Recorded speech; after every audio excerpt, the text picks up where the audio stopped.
নমস্কার, শুরু করছি আজকের সংবাদ।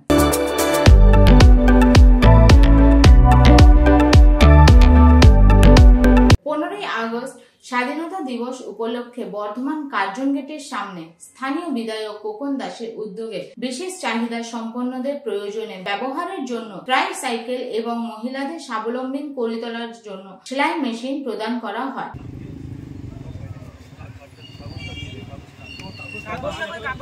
বিমল দে কই? বিমল দে বাবুটা বাচ্চাটাকে একটু বাবু ওই যে বিধানসভা কেন্দ্রের সম্মানীয় বিধায়ক সম্মানীয় খোকন দাস মহাশয়,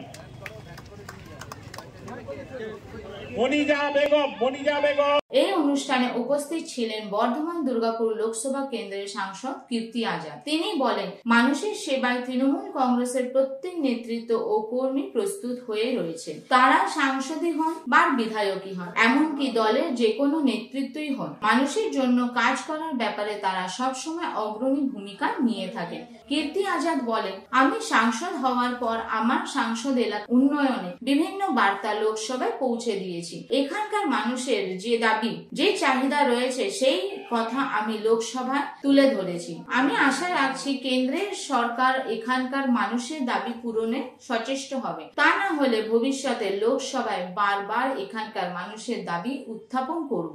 এই কর্মসূচিতে অন্যান্যদের মধ্যে উপস্থিত ছিলেন বর্ধমান শহর তৃণমূল কংগ্রেসের সভাপতি তন্ময় সিংহ রায়, তৃণমূল ছাত্র পরিষদের জেলা সভাপতি স্বরাজ ঘোষ, কাউন্সিলর মিঠু সিং, শাহাবুদ্দিন খান, इंतखाब आलम, रूपाली कोईवर्त सह अन्यान्यरा। संसद बने और जब से संसद बने तो हम दिल्ली केवल तभी गए जब संसद का अधिवेशन था, नहीं तो आप लोगों के बीच में सदैव हम रहे।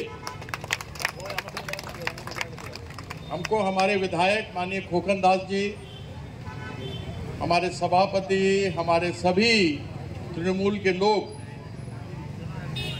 केंद्र सरकार के सामने बहुत सब समस्या था, उसके बारे में हमको बताए थे।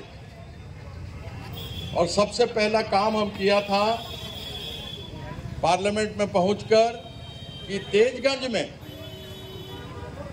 चिल्ड्रन वेलफेयर सोसाइटी के तरफ से आज से नहीं 2004 से जब अटल बिहारी वाजपेयी प्रधानमंत्री था तब से लोग चिट्ठी लिख रहा था कि वहां पर सड़क का दूसरा तरफ हाई स्कूल है, बच्चा लोग जाता है, महिला लोग, माँ लोग, बच्चा सबको छोड़ने के लिए जाता है, और वहां 2004 से लेके अब तक में हजारों एक्सीडेंट हो गया, 1000 से ज्यादा एक्सीडेंट हो गया।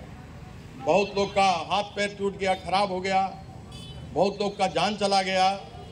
तो हम जा कर के पहले तो विधायक जी के साथ में पूरा टीम का एक मीटिंग वहां ले जाके एनएच वाले का करवाया, और फिर पार्लियामेंट में इस विषय को उठाया।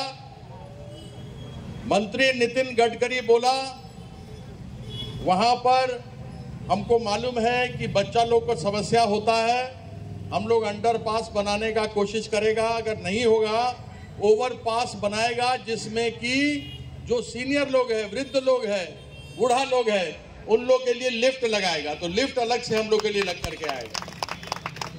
वैसे ही था दलित ओवरपास, दलित रेल ओवर ब्रिज, आप सबको मालूम है वहां पर कैसे लोग फंसता है, उसको लेकर के हम आवाज उठाया। हमारा भाषा पुल में भी ऐसे ही अंडरपास बनना है, 15 पंचायत का लोग है, हजारों एकड़ जमीन दूसरा तरफ है, वो लोग खेती के लिए जाता है, उसके लिए बात किया।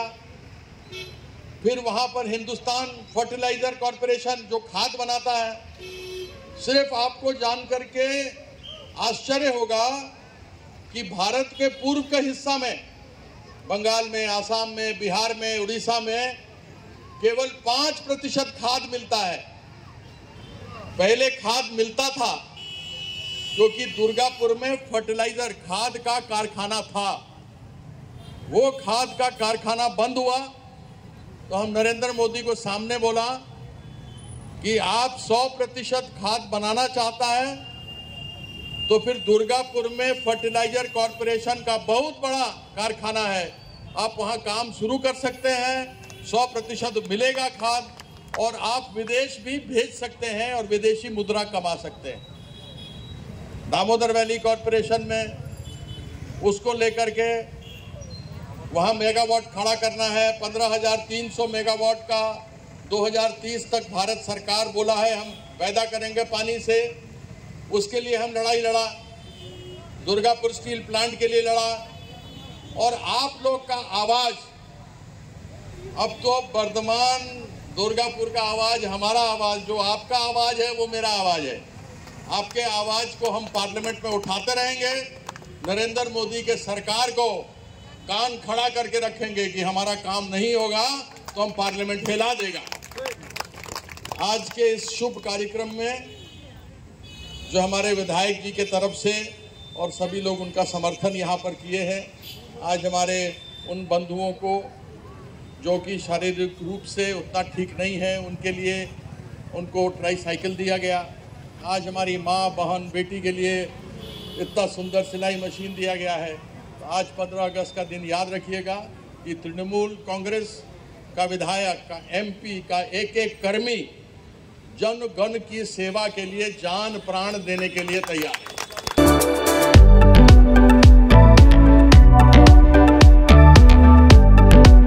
দীর্ঘতম জাতীয় পতাকা নিয়ে বর্ধমান টাউন হল থেকে এক শোভাযাত্রার আয়োজন করা হয়েছিল। 15ই আগস্ট সকাল থেকে এই কর্মসূচির আনুষ্ঠানিক উদ্বোধন করেন বিধায়ক খোকন দাস। তিনি ফিতে কেটে এবং বেলুন উড়িয়ে শোভাযাত্রার আনুষ্ঠানিক সূচনা করেন। খোকন দাস বলেন, প্রতি বছর এখানে কয়েকটি সংস্থা মিলে এই উদ্যোগ নিয়ে থাকে। আমি নিজেও অন্যান্য বছরের মতো এই বছর এখানে উপস্থিত হয়েছি। এই ধরনের উদ্যোগের মধ্যে একটা নতুনত্ব রয়েছে। প্রতি বছরই বহু মানুষ এই উদ্যোগে সামিল হন। আশা করি আয়োজকদের এই উদ্যোগ সফল হবে।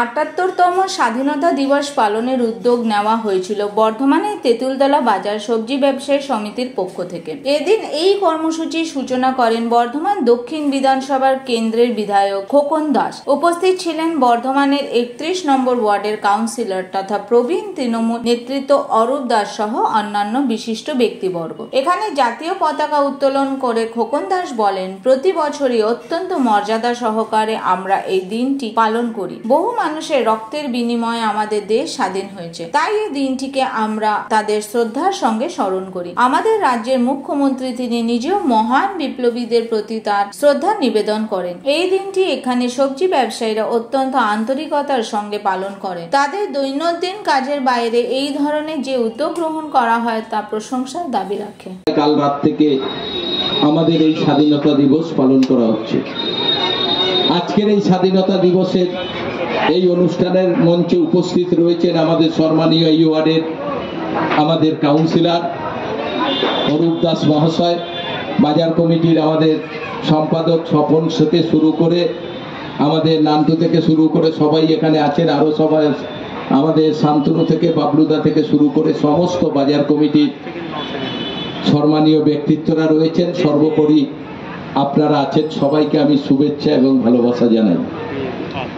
এই ৭৮তম স্বাধীনতা দিবসে আপনারা জানেন যে এক সময় দেশের এই স্বাধীনতা অর্জনের জন্য ভারতবর্ষের কত মানুষকে প্রাণ দিতে হয়েছে, আর সেই মানুষগুলোই আজকে ভারতবর্ষকে এক রাখার জন্য, ভারতবর্ষ এমন একটা দেশ যে দেশে সমস্ত সম্প্রদায়ের মানুষ একসঙ্গে বসবাস করতে পারবে, তারা সেই সময় সেইভাবে সংবিধান তৈরি করে গেছেন। কিন্তু আজকের দিনে আমরা দেখতে পারি যে ভারতবর্ষে এমনভাবে একটা রাজনীতি দল যারা ভারতবর্ষটাকে ধর্মের ভিত্তিতে টুকরো টুকরো করে দিতে চাইছে। আজকে ভারতবর্ষের মধ্যে আপনারা জানেন আমাদের বাংলা, যে বাংলাকে আমাদের রাজ্যের মাননীয় মুখ্যমন্ত্রী যিনি সবাইকে একসঙ্গে নিয়ে চলার অঙ্গীকারবদ্ধ হয়েছেন, যিনি সবাইকে একসঙ্গে নিয়ে বাংলায় চলছেন। বাংলার কিভাবে ভালো হবে, বাংলার মানুষ কিভাবে ভালো থাকবে, সেই চেষ্টা তিনি সারাদিন করে চলেছেন। কিন্তু কিছু কিছু রাজনীতি দল তারা চান না যে ভারতবর্ষের মধ্যে বাংলাই একমাত্র ভালোভাবে থাক, এটা তারা চান না। তাই আপনারা জানেন কয়েকদিন আগে একটা আরজি করে এমন একটা ঘটনা ঘটে গেছে, সেটা আমরা সমর্থন করি না। কারণ এইভাবে যারা আমাদের রাজ্যে থেকে এইরকম ঘটনা ঘটাচ্ছে, আমরা তাদের উপযুক্ত শাস্তি চাই। আর সেই শাস্তি আপনারা জানেন, রাজ্যের মাননীয় মুখ্যমন্ত্রী যিনি জড়িত তাকে সঙ্গে সঙ্গে অ্যারেস্ট করিয়েছেন এবং তদন্ত চলছে। যদি আরো কেউ জড়িত থাকে, আমরা চাই তারও সাজা হোক, তারও আইনগত ব্যবস্থা হোক। কিন্তু কিছু মানুষ আজকে সেই জিনিসটাকে একটা রাজনীতির মধ্যে নিয়ে এসে আজকে গোটা বাংলায় একটা অশান্তি তৈরি করার চেষ্টা করছে। আরে একটা বোন, আমাদের ঘরের বোন, তিনি মারা গেছেন, আমরা সবাই দুঃখিত, আমরা জানি এর বিচার চলবে, এর যারা দোষী তারা ধরা পড়বে, সমস্ত ব্যাপার আমাদের রাজ্যের মাননীয় মুখ্যমন্ত্রী করেছেন। কিন্তু সেই জিনিসটাকে নিয়ে আজ গোটা বাংলা জুড়ে আপনারা দেখেছেন যে আজকে সমস্ত হসপিটালগুলোতে চিকিৎসা বন্ধ করে দিচ্ছে। এটা কি? চিকিৎসা বন্ধের জন্য আজকে কত মানুষ মারা যাচ্ছে হসপিটালগুলোতে। তাহলে একটা মানুষ মারা গেছে, তার বিচারও চাই, তার ব্যবস্থা করবে প্রশাসন। কিন্তু তার জন্য শয়ে শয়ে মানুষ বাংলার বিভিন্ন হসপিটালে বিভিন্নভাবে রোগীরা মারা যাচ্ছেন। এটা কোনোদিনই সমর্থনযোগ্য নয়। তোমরা চিকিৎসা করো, চিকিৎসার পর আন্দোলন করো, কিন্তু চিকিৎসাকে বন্ধ করে দিয়ে আরো মানুষকে মরার দিকে ঠেলে দিয়ে আজকে আন্দোলন চলছে। আর এই আন্দোলনে আমাদের বাংলার কিছু বিরোধী দল তারা মদত করে সেটাকে একটা রাজনীতির দিক নিয়ে গিয়ে বাংলাকে অশান্ত করার চেষ্টা করছে। আমাদের রাজ্যের মাননীয় মুখ্যমন্ত্রী ঘোষণা করেছে যে আমরা 17 তারিখে বাংলার প্রতিটি ব্লক থেকে, ওয়ার্ড থেকে শুরু করে আমরা এই ঘটনার পরিপ্রেক্ষিতে আমরা তদন্তের দাবিতে আমরা র্যালি করব। 18 তারিখে আমরা সকাল 10টা থেকে কার্জন গেটে আমরা অবস্থান বিক্ষোভে বসবো, যে যাতে সঠিক তদন্ত হয় এবং দোষীরা যাতে সাজা পায় তার জন্য। এটা তো আমাদের কোনো রাজনীতির ব্যাপার নয়, কিন্তু যারা আজকে রাজনীতি করে বাংলাকে অশান্ত করে তুলেছে তাদের কথা ভাবতে হবে, তারা কি চান। তারা কি চান? ভারতবর্ষটাকে ধর্মের ভিত্তিতে ভাগ করে দিতে চাইছেন। বাংলার মানুষ যেহেতু সবাই একসঙ্গে আছে, বাংলার মা বোনেরা মাননীয় মুখ্যমন্ত্রীর প্রতি তারা আস্থাশীল। তিনি জানেন বাংলার মুখ্যমন্ত্রী অবশ্যই সবার ব্যাপার সঠিকভাবে দেখেন, কিন্তু কিছু রাজনীতি দল মানুষকে বিভিন্নভাবে ভুল বুঝিয়ে আজকে গোটা বাংলাকে অশান্ত করতে চাইছে। তাই আপনাদের কাছে আমাদের অনুরোধ, এই সময় আমরা সবাই একসঙ্গে থেকে আমরা মাননীয় মুখ্যমন্ত্রীর পাশে আছি। বাংলার ঠিক রাখার জন্য বাংলার প্রতিটি মানুষ আমরা যেভাবে একসঙ্গে বসবাস করছি, সবাই একসঙ্গে থাকার জন্য আমরা সবাই অঙ্গীকারবদ্ধ। তাই সবাইকে বলবো, কোনো প্ররোচনায় পা না দিয়ে, কোনো বিভ্রান্তিতে কান না দিয়ে আসুন আমরা আমাদের শহরকে এগিয়ে নিয়ে যাই। আমাদের শহর একসঙ্গে থেকে গোটা বর্ধমান শহর এগিয়ে যাক, এটাই আমরা চাই। আর তার জন্য আপনাদের সবার সমর্থন চাই। সবাই মিলেই তো আমরা আমাদের শহরকে এগিয়ে নিয়ে যাব, আমাদের রাজ্যকে এগিয়ে নিয়ে যাব, আমাদের দেশকে এগিয়ে নিয়ে যাব। এটাই তো আমাদের সবার অঙ্গীকার। তাই আজকের ৭৮তম স্বাধীনতা দিবস, যে স্বাধীনতা দিবস আজ থেকে ৭৮ বছর আগে আমাদের ভারতবর্ষের এবং সব থেকে বাংলার যারা সেই সময়ের বিদ্রোহী মানুষরা যারা দেশের স্বাধীনতা আনার জন্য হাজারে হাজারে মানুষ একদিন জীবন দিয়েছেন ভারতবর্ষের স্বাধীনতাকে অটুট রাখার জন্য। আর আজকে সেই স্বাধীনতাকে নিয়ে অনেক মানুষ আজকে মানুষের মধ্যে মানুষের ভেদাভেদ, ধর্মের মধ্যে ধর্মের ভেদাভেদ করে আমাদের বাংলাকে নষ্ট করতে চাইছে। এটা আমরা কিছুতেই হতে দেব না। আমরা সবাই এক জায়গায় আছি, সবাই একসঙ্গে থাকবো।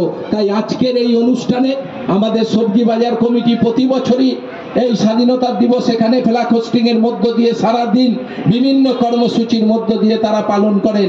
তাই তাদের যেমন ধন্যবাদ জানাই যারা দীর্ঘক্ষণ ধরে আমার সম্মানীয় দাদারা, দিদিরা, বোনেরা, ভাইয়েরা উপস্থিত রয়েছেন। তাদের সবাইকে, বড়দের আমি আমার প্রণাম, ছোটদের আমি আমার শুভেচ্ছা ভালোবাসা জানাই। সবাই ভালো থাকবেন। নমস্কার।